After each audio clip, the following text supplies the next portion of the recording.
Você lembra do Daniel Mastral? Lógico. Fiz podcast com ele. Ele falava muita coisa, né? E enquanto muita gente falava assim, não, maluquice não tem nada a ver, muita gente começa a ver, assim, e até que ponto ter essa informação ou não. Você é um cara extremamente bem informado também.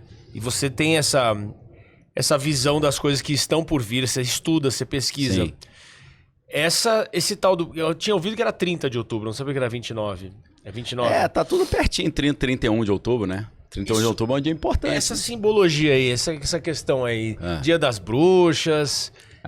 Tá tudo ligado. Tá, pô, sempre esteve, né? Na verdade, eu costumo dizer que a elite global, ela é esotérica. Em que sentido? Eles vivem com base em critérios espirituais.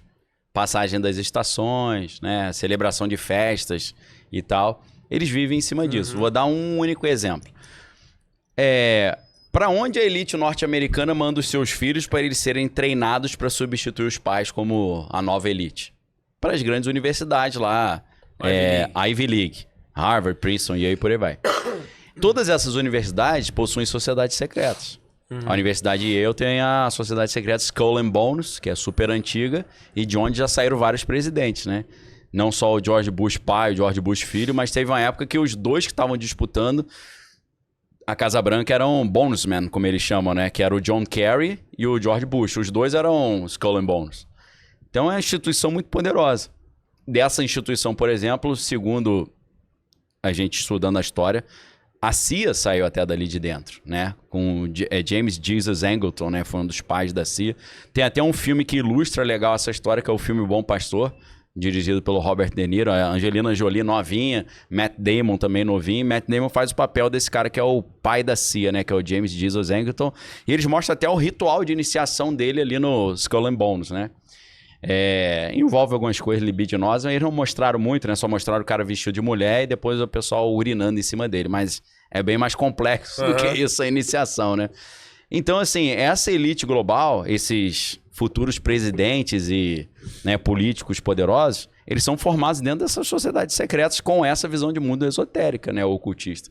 Então, sempre foi assim, faz todo sentido, né? Desde a Babilônia até hoje, sim, sempre tem a sociedade secreta e tem os rituais e cultos, né? E celebrações. E tem as agendas também, né? Eles recebem das entidades certas sinalizações e certas missões e que eles têm que implementar, né? Inclusive essa coisa da nota, lembra? Você já viu essa nota de 20 dólares? Que você faz a dobradura? Dobra, sim. Cara, isso com 11 de Do setembro... 11 de setembro, né? Fica as torres ali. Vamos lá, quero saber a tua opinião. A nota foi... Como é tão perfeito? Tristemente aqui, pelo amor de Deus, quem tá assistindo, a gente sabe o que aconteceu no 11 de setembro ali. Mas lógico. Quando você dobra a nota, é inacreditável. Você vê as duas torres, um formato de avião, a dobradura. Isso. E de um lado você tem as duas torres em chamas. Ainda tem a fumacinha, né? A chama, no ponto que foi. E do outro lado é a Casa Branca, ou Pentágono, se não me engano. Sim. É estranho, né? Mas assim, a própria nota de $1, ela já tem as suas estranhezas, mesmo sem você precisar dobrar, né? Porque a nota de $1, no canto superior, acho que é direito, se você pega uma lupa, você olha bem de pertinho, tem uma microscópica coruja. Uma corujinha muito pequena. E aí todo mundo pensa, o que é isso, né? Por que botaram uma coruja aqui? Primeiro a gente precisa lembrar, né? Os Estados Unidos foram fundados ali pelos pais fundadores, né? E o George Washington, que deu origem até o nome da capital, era maçom, pô. Né? George Washington é maçom. Até você tem lá nos Estados Unidos a escultura da apoteose de George Washington, né? Que é ele até na posição do Baphomet, né? Pode crer. Entendeu? Washington você vê só símbolo egípcio e maçônico. Não tem símbolo cristão, pô. E esse é o destino secreto da América, né? Segundo Manly P. Hall. Manly P. Hall foi um dos maiores maçons da história, Rosa Cruz também. Manly Palmer Hall. Ele escreveu um livro, Destino Secreto da América. E o Destino Secreto da América, com base no livro do Francis Bacon, A Nova Atlântida, era fazer com que no Novo Mundo, na América, fosse restaurada a era de ouro dos deuses pagãos e o cristianismo fosse superado. Uma era pós-cristã de retorno ao mundo mágico da interação entre deuses e homens que acontecia no mundo pré-diluviano, por exemplo. Então, Quando você entende, né, que George Washington era maçom, a capital, Washington, entre outros arquitetos, foi desenhada por Pierre L'Enfant, que era maçom também. E as notas também são criadas com essa simbologia, né? Tanto que você tem ali o selo norte-americano, na frente você tem a águia, né, segurando feixes de trigo numa pata e flechas na outra, e atrás do selo você tem aquela pirâmide com o olho que tudo vê, né? Sim. Escrito ano de início da nova ordem mundial, 1776.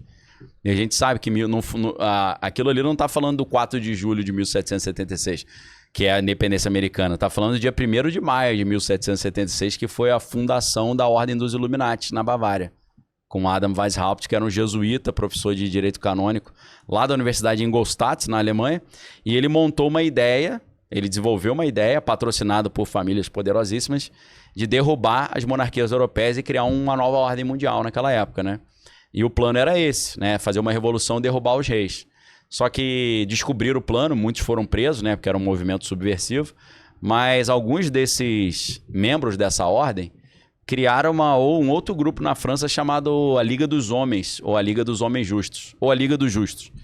E ali eles continuaram o projeto, tanto que eles conseguiram derrubar o rei na Revolução Francesa em 1789, né, alguns anos depois.